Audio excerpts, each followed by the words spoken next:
안녕하십니까. 광주 전남권 뉴스입니다. 이번에 광주 전남에 내린 비는 기상청의 예측 범위를 벗어난 기습폭우였습니다. 시민들에게 폭우의 위험을 알리는 호우특보는 장대비가 쏟아진 뒤에야 내려졌는데요. 빗나간 예보가 피해를 키웠다는 지적이 나옵니다. 곽선정 기자입니다.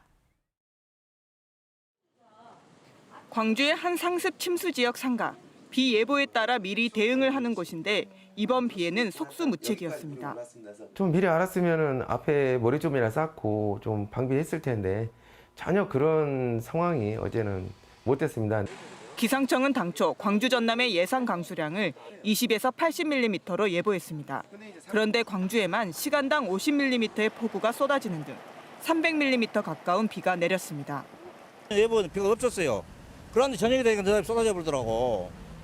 남해 아닌 고흥과 여수에만 내려져 있던 호우주의보는 저녁 8시 반이 돼서야 광주와 담양, 장성 등에 발효됐고 30분 만에 호우경보로 격상됐습니다. 사실상 폭우에 대응하기 어려운 실시간 특보였습니다. 이에 대해 기상청은 장마전선이 남해안에 머물러 있어 내륙 쪽에는 비를 예상하지 못했다며 장마전선에서 유입된 따뜻한 수증기와 북서쪽의 차고 건조한 공기가 만나 작은 규모의 강한 비구름이 형성됐다고 설명했습니다. 또 이런 작은 규모의 비구름은 강수량 예측이 어렵다고 해명했습니다. 중규모 대륙해가 발달할 때는 예측성들이 상당히 떨어진다고 볼 수가 있겠습니다. 따라서 기상청에서는 이런 수치 모델 자료를 기반으로 실황 분석을 통해서 계속해서 강수량을 증가시켜 나가고 실시간으로 소통하는 데 노력을 기울였습니다. 기상청 예보에 따라 재해에 대비해야 하는 지자체나 시민들은 올 여름 장마가 걱정입니다. 저희들 다 대처 후에 갑자기 비상 걸려서 바로바로 다 나오는 그런 상황이었어요. 주의보냐 경보냐에 따라서 비상 체계 가동을 달리해요. 광주 전남은 오는 30일까지 100에서 200mm, 최대 250mm의 비가 예보된 상황. 이미 많은 비가 내리면서 지반이 약해진 곳도 있어 비 피해 대비가 더욱 중요해졌습니다. KBS 뉴스 곽선정입니다. 폭우 속에 한평에서 실종된 주민을 찾기 위한 수색이 사흘째 이어지고 있습니다. 사고를 당한 주민은 농어촌공사 대신 수문을 관리해오던 수리시설 감시원이었는데요. 감시원들에 대한 안전대책이 필요해 보입니다. 김호 기자입니다. 한평에 시간당 최고 70mm가 넘는 폭우가 쏟아졌던 그젯밤. 외출을 자제해달라는 관계기관의 안전 문자가 이어졌지만 67살 여성 오모 씨는 남편과 함께 집을 나섰습니다. 수리시설 감시원으로서 마을 농경지가 침수되는 걸 막으려면 농수로에서 하천으로 이어지는 수문을 열어야 했기 때문입니다. 가서 눌렀는데 많이 맥혀갖고 모든 게 낯설고 긁었대요. 캄캄한 게 남자는 차이로 우라시를 가지려고 한 동안에 한국농어촌공사와 계약을 맺고 농어촌의 물관리시설물을 관리하는 수리시설 감시원. 전국적으로 7,300명이 넘는데 평균 연령 64살에 80대도 있습니다. 농어촌공사의 일을 대신해주고 받는 돈은 최저임금인 시간당 9,620원. 폭우 등 위험한 상황 속에도 불어난 물이 흐르는 하천의 수문을 열고 닫거나 주변에 낀 이물질을 제거합니다. 그러잖아 좀 위험하지. 위험하다고 볼 수 있지. 비오면 남만도 관리하려면 열었다 끌렸다 하려면 부담스럽지. 대부분 고령으로 안전사고 위험에 노출돼 있지만 기상 상황에 따라 현장 작업을 제한하는 매뉴얼은 없습니다. 계약을 할 때 안전관리 교육을 최초에 실시를 하고 수문을 조작을 해달라 이런 요청이나 지시는 없었던 걸로 알고 있습니다. 제대로 된 안전 규정도 없이 농어촌공사를 대신해 수문 관리를 담당하는 감시원들. 농어촌공사는 감시원들이 제 역할을 하지 않아 손해가 발생할 경우 배상해야 한다는 계약을 맺고 있습니다. KBS 뉴스 김호입니다. 폭우로 인한 피해 복구 작업이 진행 중인 가운데 고용노동부가 현장 사고 예방을 당부했습니다. 광주지방노동청은 어제 오전 한 노동자가 물을 빼내기 위해서 수중 모터를 작동하다가 감전돼 병원에서 치료를 받고 있다며 현장에서 관련 작업을 할 때 반드시 절연 장갑을 착용하는 등 안전 수칙을 지킬 것을 당부했습니다. 또 굴착면 붕괴로 인한 매몰이 우려되는 만큼 옹벽 등 붕괴 위험이 있는 장소는 출입을 통제하고 집중호우 등 악천후 때는 작업을 중지하거나 대피할 것을 강조했습니다. 발전을 멈추고 계획 예방 정비를 하고 있던 한빛원전 5호기에서 냉각제 누설이 확인됐습니다.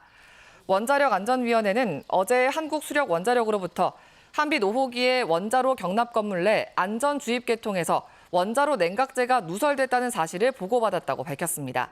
원안위는 외부로 방사능이 유출되는 등의 특이사항은 없는 것으로 확인됐다며 전문가를 파견해 원인을 조사할 예정이라고 덧붙였습니다.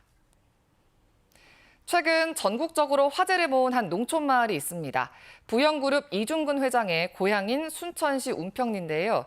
이 회장이 개인 재산으로 가구당 최대 1억 원을 입금한 것으로 알려졌습니다. 이 회장은 왜 이렇게 통 큰 기부를 한 걸까요? 정기룬 기자가 취재했습니다.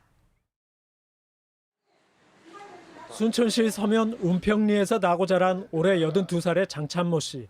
지난달 26일 개인 통장에 9,200만 원이란 거액이 입금됐습니다.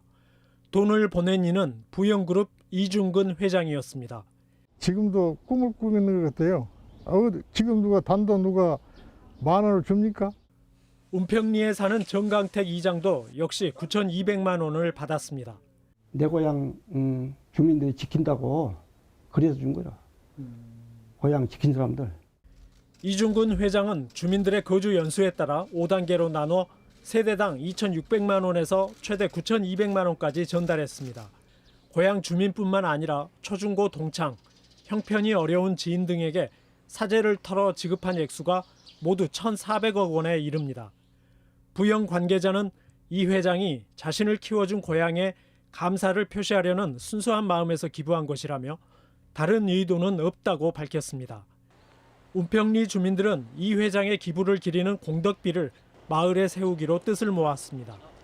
한 재벌 회장이 행한 독특한 방식의 통큰 기부로 순천 지역사회가 들썩이고 있습니다. KBS 뉴스 정길훈입니다. 전라남도가 의과대학 유치를 위해 다른 지역과 연대합니다. 전남도는 지역의 의대 유치 역량을 모으기 위해 의과대학 민간유치위원회를 출범시키고 의료 여건이 비슷한 다른 지역과 정책 연대를 통해 의료 취약지 의대 신설을 공동 건의할 예정이라고 밝혔습니다. 전남도는 또 의대 신설에 대한 국민 여론 조성을 위해 수도권 지하철 광고와 다중이용시설 영상 홍보 등도 강화할 방침입니다. 나주 영산포에서 무안 남학신도시 오룡지구까지 총 연장 52km의 지방도 825호선 마지막 구간 공사가 시작됩니다. 이번 공사는 무안 남학신도시 오룡지구에서 일로 복룡리까지 13.2km 구간이 대상이고 완공 시기는 2027년입니다. 전남도는 영산강 강변도로 모든 구간이 개통되면 스포츠, 레저 등과 연계된 지역관광 활성화와 남학신도시 교통체증 해소에 도움이 될 것으로 전망했습니다. 5월 어머니집과 5.18 민중항쟁 구속자회 등 5월 단체들이 어제 기자회견을 열고 5.18 부상자회와 공로자회, 유공자 유족회를 보상심의위원회에서 배제하라고 요구했습니다. 이들은 새 공법단체가 심사에서 이른바 어깨보증 관행을 만들어 가짜 5.18 유공자 문제가 생겼다며 새 단체의 셀프 심사 배제가 객관적이고 공정한 심사 제도의 핵심이라고 주장했습니다. 한편 광주시는 다음 달 1일부터 5.18 민주화운동 관련자에 대한 8차 보상 신청 접수를 시작합니다. 단체 협약 승계 문제로 파업 중인 광주시립 제1요양정신병원 노조에 이어 시립 제2요양정신병원 노조도 파업을 예고했습니다. 보건의료산업노조 광주전남본부는 어제 기자회견을 열고 시립 제2요양병원 지부가 지난 21일 신청한 쟁의 조정이 이루어지지 않으면 7월 7일 총파업에 돌입하겠다고 밝혔습니다. 노조는 시립 제2요양병원의 새 위탁사업자로 응모한 의료재단은 장성요양병원 화재 사건으로 사회적 물의를 일으킨 의료재단이 이름을 바꿔 운영하는 곳으로 법인의 위법 상태가 심각해서 의료의 공공성을 담보할 수 없다고 주장했습니다. 광주지검 순천지청 형사 3부는 포스코 협력사의 노동권 보장을 요구하며 고공농성을 벌인 김준영 한국노총 금속노련 사무처장을 특수공무집행 방해 치상 등 혐의로 구속 기소했습니다. 김 사무처장은 지난달 31일 포스코 광양제철소 앞에서 고공농성을 벌이다 경찰이 진압에 나서자 쇠파이프 등을 휘둘러 경찰을 다치게 하고 교통을 방해한 혐의 등을 받고 있습니다. 검찰은 또 고공농성에 관여한 금속노련 김만재 위원장 등 노조 간부 4명을 집회와 시위에 관한 법률 위반 등으로 불구속 기소했습니다.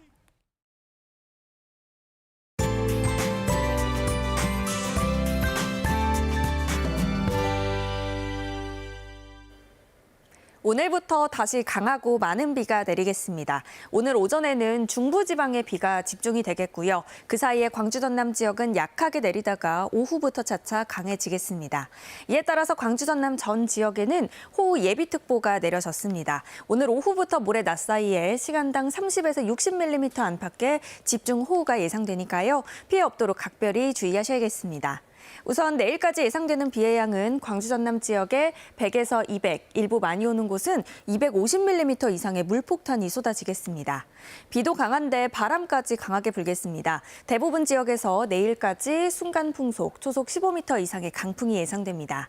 비가 내려서 오늘 더위가 심하지는 않겠습니다. 아침 기온 광주가 23도로 어제보다는 4도가량 높게 시작하고 있지만 한낮 기온 27도로 아침 기온과 낮과의 기온차가 크게 없겠습니다. 여수의 낮 최고 기온 25도, 순천 27도로 평년과 비슷하거나 1, 2도가량 낮겠습니다. 목포와 해남 등 전남 서부권은 대부분 27도까지 오르겠습니다. 신안을 비롯한 도서 지역은 25도에서 27도가 예상됩니다. 내일까지 먼 바다는 바람이 강하게 불고 물결이 최고 3m로 높게 일겠습니다. 비는 모레 오전까지 이어지겠고요. 잠시 소강 상태를 보이다가 월요일부터 다시 내리겠습니다. 날씨였습니다. 6월 29일 뉴스광장 마칩니다. 시청해주신 여러분 고맙습니다.